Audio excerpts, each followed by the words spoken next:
Et bonjour à tous, c'est Atchoum et bienvenue dans ce nouvel épisode spécial.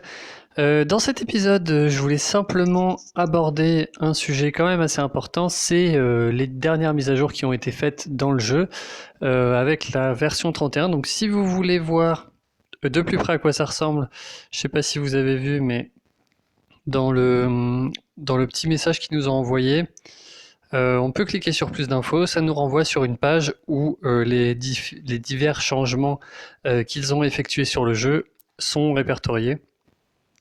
Donc ça c'est plutôt cool.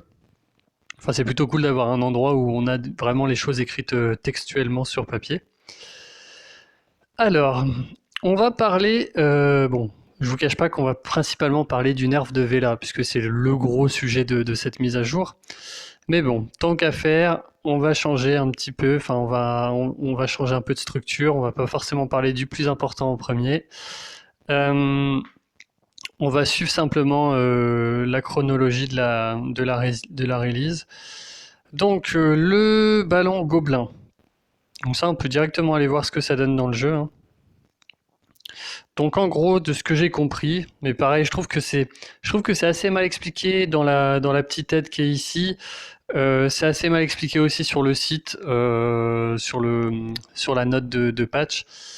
Comment est-ce que ça marche exactement? Qu'est-ce qu'on peut réellement obtenir avec?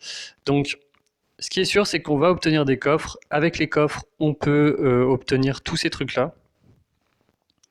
Donc, c'est extrêmement aléatoire, hein. Ça va de, par exemple, des trucs assez sympas, ça peut être 30 pièces Atlante, 30 pièces Valhalla, pièces Légende. Bon, ces trucs-là, je trouve ça assez cool.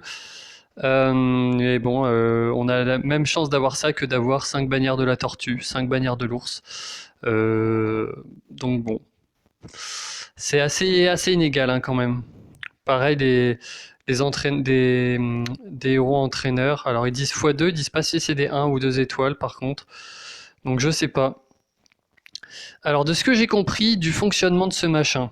Donc en gros, on a 5 emplacements. À chaque fois qu'on va obtenir un coffre, un emplacement va être pris. Donc là, par exemple, moi, sur mon premier emplacement, j'ai ouvert le coffre pour révéler que c'était du coup 2 troupes rouges. Donc on va avoir 5 butins qui vont s'accumuler. Ces butins, chaque fois, on peut les récupérer en payant. Alors là, si je comprends bien à l'heure actuelle, hein, si je comprends bien, là, si je paye 2,29 €, je les paye pour avoir 2 troupes rouges 3 étoiles. Merci beaucoup en tout cas Small Giants pour cette offre. J'hésite vraiment à l'acheter parce que je trouve que 2 troupes 3 étoiles c'est quand même c'est énorme, hein, dans le jeu, ça nous permet d'aller très loin. 2,29 € au final c'est pas grand chose, hein, c'est moins que ce qu'on donne en moyenne par jour à un sans-abri, hein, donc voilà, après tout, pourquoi pas le donner à Small Giants. Bref, non, c'est horrible. C'est juste horrible. 2,29 € pour avoir une troupe. Enfin bref. Et donc voilà, on stocke les caisses gobelins, remplissez les 5 emplacements. Une fois que tous les emplacements sont occupés, il vous sera impossible de récupérer d'autres caisses de gobelins. Ok, soit. Et quand il est plein, soit on peut récupérer tous les objets, je crois, soit on peut les recycler pour un peu de butin. Alors bon bah voilà, il faut voir, hein. On verra dans quelques semaines ce que vous avez eu, ce que j'ai eu avec ce un peu de butin, puisque de ce que je comprends, c'est la seule partie free-to-play de cette nouvelle fonctionnalité. En gros, on accumule des coffres et puis qui nous donnent des butins, qui nous donnent envie de payer. Au final, c'est beaucoup trop cher. Du coup, on recycle et on obtient un petit butin qui va sûrement être encore plus pitoyable que ce qu'il y a, que ce qui enfin, que ce qu'ils proposent à payer, quoi. Donc voilà, ouvrez les caisses pour acheter ou recycler leur contenu. Ouais. Ben bon, je pense que vous avez mon avis là-dessus du coup. Ouais, c'est naze, hein. Franchement, ça apporte rien, quoi. Même pour quelqu'un qui voudrait payer, je vois pas ce qu'il paye, quoi. Qu'est-ce qu'il va payer là? C'est juste pour foutre encore un truc pour tenter, quoi. Pour tenter les gens, c'est malsain. Donc, le gobelin, c'est nul. Alors, ils vont faire des changements dans l'invocation des légendes. Encore une fois, je pense que ça va être... ben, disons qu'il y a du plus et il y a du moins là-dedans, dans ce changement. Donc en gros, il y aura un héros feature à chaque fois. Alors un ou featured heroes au pluriel, donc il y aura sûrement 2 héros, je pense. 2 ou 3 peut-être. Héros qui seront... donc feature, c'est les héros qui sont mis en avant, hein, qui sont à la une. C'est comme ça, je crois que c'est traduit en français. Et qui normalement auront un pourcentage un petit peu plus important que les autres d'être tirés. Donc c'est bien, ça permet de cibler un peu les invocations, mais bon, vu les taux d'apparition des héros dans ce portail d'invocation, je pense que dans tous les cas, il y a aussi une partie assez malsaine qui va appâter les gens sur des choses qui vont au final avoir très peu de chances d'avoir. Donc, mais bon, c'est un peu, déjà de base, c'est un peu le principe de ce portail-là. Donc à la limite, ça, je dirais que c'est plutôt un changement positif. Alors, maintenant, on attaque le dur, le gros de cette mise à jour. Vela qui se fait rétamer la tête. Donc là, c'est assez violent ce qu'elle prend quand même. Donc ses dégâts passent de 150 à 130. Ça va. Par contre, elle ne fait plus de dégâts contre le feu. Par contre, son moins 34% d'attaque, elle l'applique à tout le monde, qu'il soit rouge ou pas rouge. Et maintenant, ça dure 3 tours, et les dégâts d'eau sont aussi sur 3 tours. Donc en gros, elle perd un tour. Donc les dégâts, en fait, par tour ne sont pas changés au niveau des dégâts d'eau. Donc ils sont pas changés. Par contre, elle fait des dégâts un tour de moins. Donc globalement, sur sa carte, il y a en gros une cinquantaine de dégâts de moins. Parce que je crois que c'était 256 et du coup, bref, je vais pas faire le calcul de tête. La dernière fois, je me suis un peu planté, donc.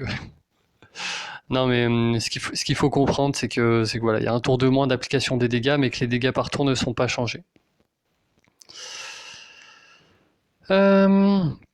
Et là, en plus, c'est mignon ce qu'ils ont fait, Small Giant. Cette fois-ci, ils se sont justifiés un petit peu de pourquoi ils faisaient ce changement.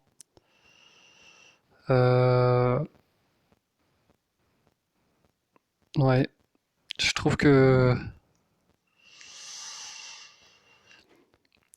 je trouve qu'en fait leur constat il est juste, c'est-à-dire que le fait d'avoir Vela qui est spécifiquement forte contre les héros rouges avec un tank vert, en l'occurrence Telluria, c'est trop fort. Donc ça rendait la méta, la défense qu'on appelle GTV, Gravemaker, Telluria, Vela, trop forte. Certes, je pense de base que Telluria a un petit problème. Telluria a des stats qui sont beaucoup trop importantes, ce qui fait qu'avec les emblèmes, tu te retrouves face à un héros qui a dans les 1000 de défense, avec 1500 points de vie, enfin bref, le héros est trop tanky.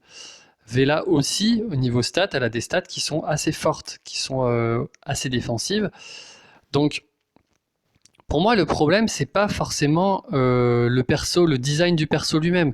Au contraire, c'est un perso comment dire, le fait qu'elle soit spécifique contre le rouge, à la fois c'est quelque chose de bien dans dans cette condition spécifique en défense avec Telluria Tank, mais c'est aussi ce qui fait qu'en attaque, elle est beaucoup moins facile à utiliser. Donc c'est quelque part une manière de balancer le héros, de faire en sorte qu'il soit pas forcément fort partout. Et donc je trouve ça bien, un héros qui est très fort en défense, qui est pas forcément super fort en attaque, puisque bon, quand on attaque avec bon, déjà, on est dans une méta verte, tank vert, donc on n'a pas trop envie d'utiliser nos bleus. Mais en plus de ça, quand on les utilise, à part contre les défenses qui peuvent avoir un double flanc rouge, en général, il n'y a que un héros dans l'équipe d'en face qui est rouge. Donc ça rendait le perso pas très très fort en attaque. Là, en fait, on change complètement la balance parce qu'on lui détruit sa spécificité contre le rouge. Ce qui fait que c'est un personnage qui devient un petit peu passe-partout, mais à la fois, toute sa puissance, toute la puissance qui était due à ça en défense, elle est absolument nullifiée en fait. Ce qui fait qu'on a juste un personnage qui fait des dégâts sur tout le monde, qui fait un peu de dégâts sur tout le monde, parce qu'en plus on lui a nerf ses dégâts, on lui a retiré un tour de dot, donc le perso est beaucoup moins dévastateur qu'avant. Donc est-ce que je trouve que c'est une bonne chose? Je pense qu'il fallait faire quelque chose pour Vela, mais je pense qu'ils ont pris le problème à l'envers en fait. Ils ont pas pris le problème dans le bon sens. Là, il aurait fallu se dire, ce qui est fun avec Vela, c'est que c'est un personnage spécifique, de la même manière que Gravemaker est très bien parce qu'il est spécifique. Même si bon, en termes d'utilisabilité, je pense que Gravemaker est enfin bien supérieur à Vela. Gravemaker, on a envie de le mettre. Chaque fois qu'il se passe quelque chose, on a envie de mettre Gravemaker quand on l'a. Vela, déjà, avant le nerf, c'était pas obligé. Dans certains domaines du jeu, on voulait pas forcément Vela. Donc, euh, donc peut-être que le problème déjà était pas forcément du côté bleu, mais du côté rouge. Mais euh, en plus de ça, avec, enfin là, on a attaqué le problème de l'aspect spécificité anti-rouge. Pour moi, c'est ça qui est intéressant. C'est que pour l'instant, on est sur une méta avec un tank vert, avec du coup un flank qui est fort contre le rouge. Ça, c'est très fort. Et un autre flank qui est fort contre le vert. Ça, c'est bien en fait comme esprit. Ça veut dire que pour en arriver là, même si ça a paru, on a eu l'impression que c'était automatique en fait quand cette défense est sortie, que tout le monde la mette. Mais n'empêche que ça venait d'un cheminement de pensée qui était pas con, qui était intéressant d'un point de vue gameplay en fait. Tandis que là, en fait, on refait de Vela un personnage banal qui est du coup contre le rouge. Donc voilà, maintenant on peut partir en rouge contre Telluria. Bon, ok, peut-être que ça va être moins frustrant dans certains cas de figure. Euh, Moi, je pense que globalement, le problème a été attaqué du mauvais angle. Il aurait fallu garder la spécificité, mais par contre, diminuer la puissance de Vela. Diminuer la puissance de Vela, quitte à vraiment détruire ses dégâts, en fait. Enfin, pas détruire, mais quitte à ce qu'elle fasse encore moins de dégâts contre les personnages différents du rouge, mais par contre, que contre le rouge, elle soit là. Je trouve que c'était ça qui était le plus important. C'est que mon avis, peut-être que vous trouvez que c'est bien. Ce que je sais, c'est que ce qui est quand même bien dans le processus, c'est qu'ils ont quand même nervé là et que c'était énervant parce il y a des coffres de raid qui duraient plus d'un jour, il y a ça générait quand même des gros problèmes cette défense, donc il fallait la nerf. Mais bon, je trouve que Vela on prend trop en fait comparé par exemple, ça aurait pu être réparti sur Gravemaker, sur Telluria et sur Vela. Là c'est Vela qui prend tout dans la gueule alors que pour moi c'est pas justifié. C'est pas le problème vient pas forcément d'elle. Euh, Par exemple au début il y avait comme projet de nerf un petit peu les dégâts de Telluria. Moi je trouve que c'était un bon nerf. C'est un bon nerf. Si on réduit un petit peu les dégâts de Telluria, on réduit un petit peu les dégâts de Vela, tout en lui conservant sa spécificité contre le rouge, et qu'on diminue par exemple un petit peu les dégâts de Gravemaker, on réinstalle une balance dans le jeu qui peut nous amener à ramener des Guenièvre tank, des Ursena tank, etc. Là, juste, on a envie de supprimer Vela de sa défense, mais par contre, le reste ne va pas bouger en fait. Donc ça me dérange un petit peu. Bon, ensuite, il y a d'autres balances qui sont faites sur les autres personnages du jeu. Donc, on a Skadi. Skadi qui se fait buff. Je pense que le perso, quand je l'avais débriefé, j'avais dit que c'était un perso pas inintéressant. Euh, Là, au final, je trouve que c'est quand même un bon buff. C'est-à-dire qu'en fait, elle va faire plus de dégâts de base et moins de dégâts dépendant des ennemis qui sont morts en fait. Donc so Skadi can destroy most minions with their special skill. Ouais, en fait c'est ça, ils font des dégâts de base plus importants dans la logique de se dire ça va détruire plus facilement les minions adverses. Alors attendez, je vais mettre la vidéo en pause simplement. Ah, c'était simplement pour parler avec la carte de Skadi sous les yeux. Donc pour rappel, voilà, elle fait des dégâts de base. Donc ces dégâts vont être augmentés de 170 à 220, c'est quand même énorme, hein.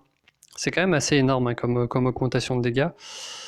Par contre, du coup, les dégâts sont augmentés de 50% pour chaque ennemi mort maintenant. Et du coup, ces histoires de cumul restent. Donc en fait, ça va permettre d'activer plus facilement ces différents cumuls. Donc pourquoi pas? Pourquoi pas? Moi, je trouve que, en tout cas, j'aimerais bien voir le perso un peu plus utilisé. Alors, le problème, c'est que c'est pas un perso de défense, donc on le verra pas du tout en défense. Mais bon, en attaque, ça m'a l'air d'être intéressant. Ensuite, Baldur qui a ses dégâts boostés de 110 à 150. Je pense que ça va pas changer grand-chose. Baldur, ça reste je dirais un personnage de seconde zone, à part rester en vie.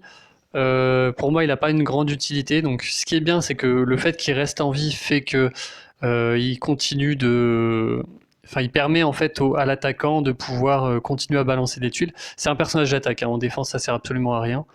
Euh, donc bon, clairement, il avait besoin d'un buff. Moi, je pense qu'il a besoin. Il n'a pas besoin d'un buff de dégâts. Il a besoin d'un changement de fonctionnement en fait. Je trouve que c'est pas ultra bien comme fonctionnement. Je suis vraiment pas fan. Ensuite, on a un petit buff à Norns, pourquoi pas, 265 à 280. Norns, c'est vrai que c'est un héros qui souffre un petit peu de manquer d'utilité, puisqu'en fait, elle fait des dégâts et comment dire, ce qu'elle fait au niveau des couleurs, le changement de force-faiblesse sur l'adversaire, c'est extrêmement faible en fait d'un point de vue utilitaire comparé à d'autres pouvoirs du jeu, par exemple une réduction de défense, une réduction de défense spécifique ou ce genre de choses. Donc clairement, tant qu'à faire, si c'est un personnage qui est vraiment que fait pour faire des dégâts, autant qu'elle en fasse beaucoup. Je trouve que le buff est justifié. Je la trouvais déjà bien avant le buff, en tout cas jouable. Là, ça la rend vraiment, pour moi, un bon héros, quoi.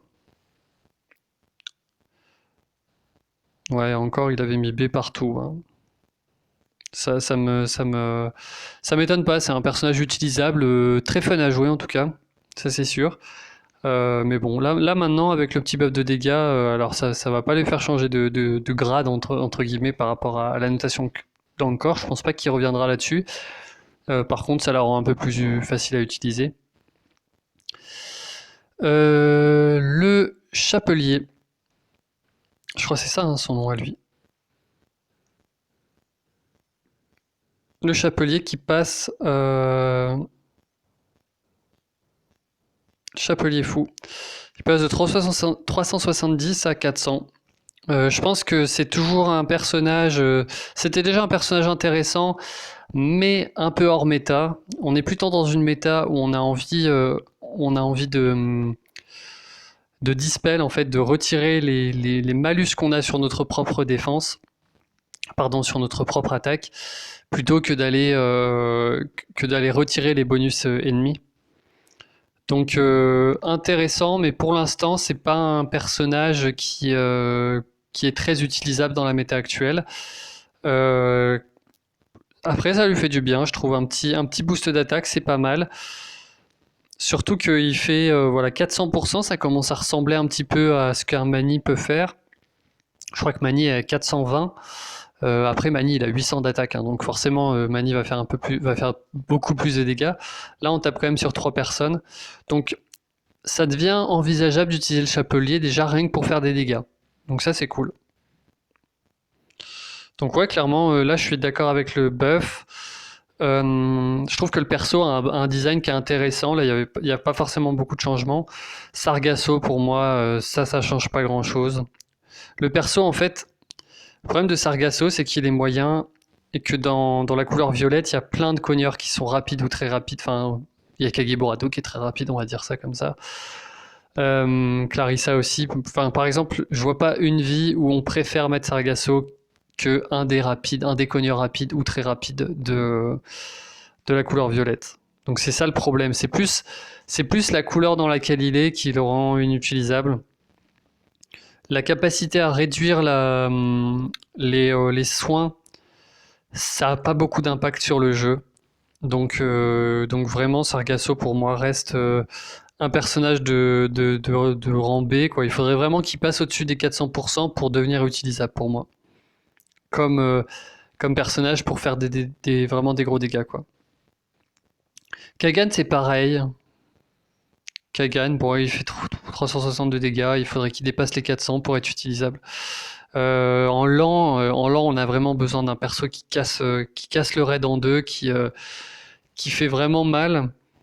Et là, Kagan, pour moi, reste inutilisable malgré le buff. Le problème, c'est soit sa vitesse de mana, soit faut vraiment qu'on ait envie de faire sa CS. Donc qu'elle soit beaucoup plus impactante.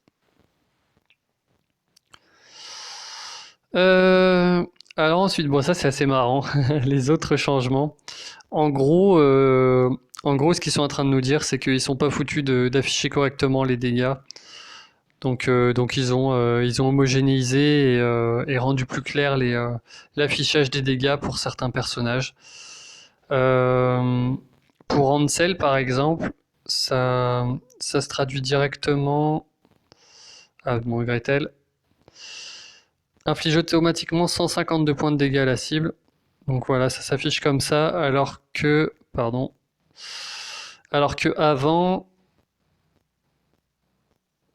c'était un vieux pourcentage bizarre, voilà, inflige automatiquement 21% de dégâts à la cible.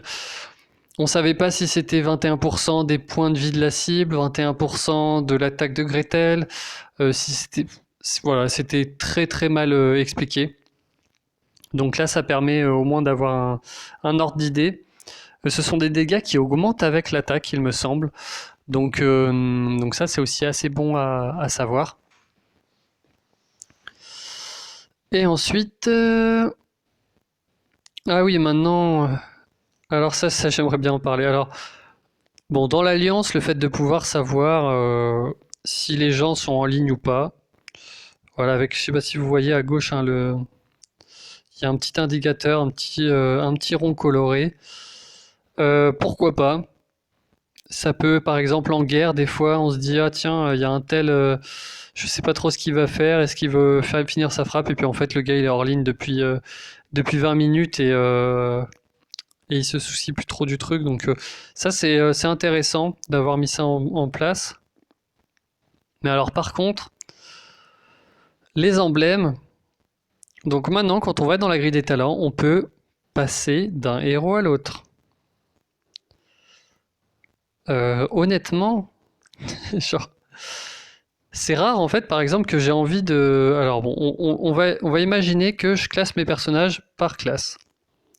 J'ai envie de voir, tiens, je peux mettre un niveau sur Aslar. Ah non, en fait, j'ai pas envie de le mettre sur Aslar, je vais le mettre sur Gretel. Moi, perso, ça m'arrive jamais en fait. Ça m'arrive jamais parce que je sais déjà en avance où est-ce que j'en suis au niveau des emblèmes, donc j'ai pas besoin. Et surtout quand on a une liste de héros un peu importante, si je veux passer de Gretel au prochain héros de la classe d'après que je peux potentiellement emblémer, on en est loin quoi. Donc là, complètement inutile. Ce qu'il aurait été intéressant de faire à la place, messieurs de Small Giants, c'est par exemple... Alors attendez. Non mais ça c'est vraiment débile. Hein. C'est par exemple... au lieu de passer de mon Rigard à mon autre Rigard, ce qui aurait été intéressant, c'est de passer... Attendez, ils l'ont fait là? Ah non, en plus ça m'a changé mon Rigard. Attendez, qu'est-ce que c'est que ce bordel? Qu'est-ce que c'est que ça? Là on est d'accord, j'ai 3 Rigards. Hein. On va dans la grille de talent. Là j'ai un autre Rigard, mais par contre il est plus costumé alors qu'avant il était costumé. Et là on passe à Lyanna. Donc en fait il m'a sauté un Rigard. Moi, ce que j'aimerais bien qu'il fasse, bon, pardon, hein, je me suis un petit peu interrompu. Ce que j'aurais aimé qu'il fasse plutôt, c'est qu'avec un un petit clic comme ça à droite à gauche, on passe de la version costumée à la version non costumée. Comme ça, on arrête de devoir regarder. Enfin, soit bon, c'est bien la toolbox, elle permet de le faire en avance et tout, mais pourquoi est-ce que c'est pas déjà dans le jeu, quoi? C'est de l'ergonomie de base. Et là, vous voyez, bon, d'ailleurs, c'est marrant, là, j'ai un Rigard qui est emblémé pour le costume, pas pour le costume, hein, c'est pour ça que ça change. Mais voilà, moi, j'ai juste envie de passer de ça à ça, en fait, mais à l'intérieur de l'arbre, sur le même Rigard. Donc bon, voilà. Petite, euh, petite fonctionnalité qui, pour moi, est complètement useless. Alors, complètement inutile. Il y a vraiment... Bref, quoi d'autre? Qu'est-ce qu'il y avait eu d'autre comme changement? Je crois que c'est tout ce qu'il y a eu comme changement. Changement qui s'est accompagné d'un petit bug en tournoi raid, hein. Il y a des gens qui étaient classés en 1% qui se sont retrouvés avec un butin de 25%. Si vous êtes dans le cas, j'espère que vous avez été entre guillemets dédommagé avec un butin à la hauteur de votre performance. Si c'est pas le cas, faites un ticket à Small Giants. Apparemment, les gens qui réclament récupèrent quand même des butins entre guillemets normaux, enfin des butins, ouais, les butins pour lesquels qu'ils auraient dû obtenir à la première fois, quoi. Donc voilà. Et sinon, bon là aussi ils nous disent il y avait des problèmes avec des bugs avec certains héros. Enfin bon, globalement, en tout cas, si on doit résumer un petit peu là, les histoires de Vela, etc., est-ce que du coup, on va mettre quelqu'un d'autre à la place de Vela? Vous voyez là, par exemple, ce genre de défense, je pense que ça va vraiment émerger, hein. Parce que du coup, Finlay est beaucoup plus punitif en défense. Par contre, on n'aime pas le mettre en flank, Finlay, parce que s'il est en flank, il met ses dégâts, il les met trop tôt et du coup, il risque de ne pas déclencher à un moment opportun, en fait, qui fait que sa CS ricoche. Donc Finlay, c'est pour ça qu'on aime bien l'avoir en 1 et pas en 2 ou en 4.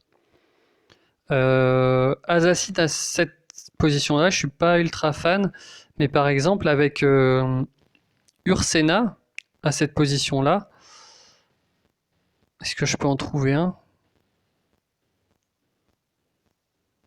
Bon, non, c'est pas grave. Mais avec Ursena en position 4, ça peut être intéressant parce que ça peut couper la couleur jaune.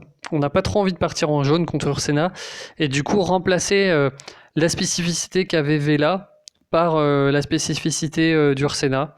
Donc je trouve ça intéressant. Après, on a vu qu'il y avait des gens qui avaient gardé, qui la gardent Vela, hein.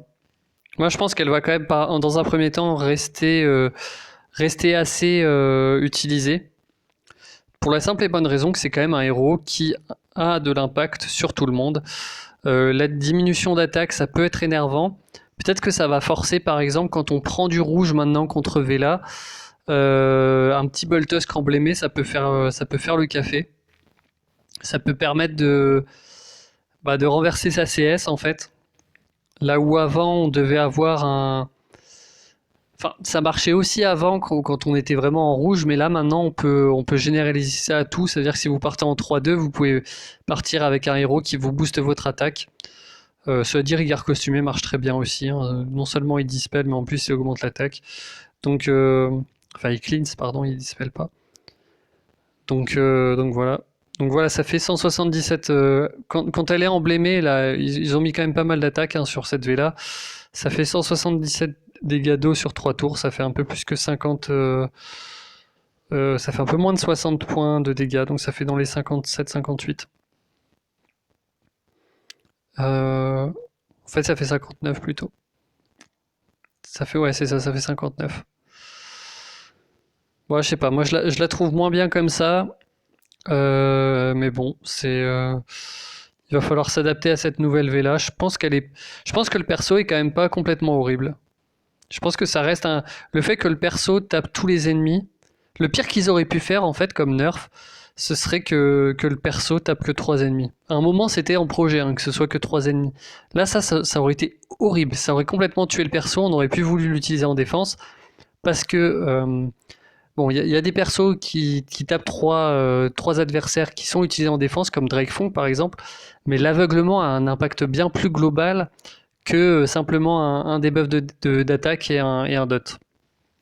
Donc, donc là, vraiment, je suis quand même content qu'ils aient gardé l'impact sur tout le monde. Ça fait que le perso continue à être utilisable.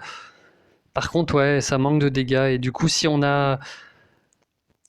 Ouais. Moi, j'aimais bien l'aspect punitif qui faisait vraiment beaucoup de dégâts sur le rouge. Après, j'aurais préféré qu'on garde beaucoup de dégâts sur le rouge et qu'on diminue les dégâts sur les autres. Mais bon, tant pis. Voilà. Bon, bah, maintenant vous avez mon avis. J'espère que cette vidéo vous aura plu. N'hésitez pas, vous, à me donner votre avis en commentaire. Me dire si vous... Bon, je pense qu'il y en a qui ont l'impression que Vela est complètement... a été assassinée et qu'elle sera plus utilisable. Je pense, pour ces personnes-là, je pense que... Faut attendre un peu avant de pouvoir affirmer ça. Je pense pas que le perso a été complètement tué, mais par contre, ouais, je suis d'accord. Enfin, voilà, moi je suis d'accord pour dire que ça reste un nerf un peu trop violent, quoi. Voilà. Bon bah allez, à bientôt pour une prochaine vidéo. Ciao.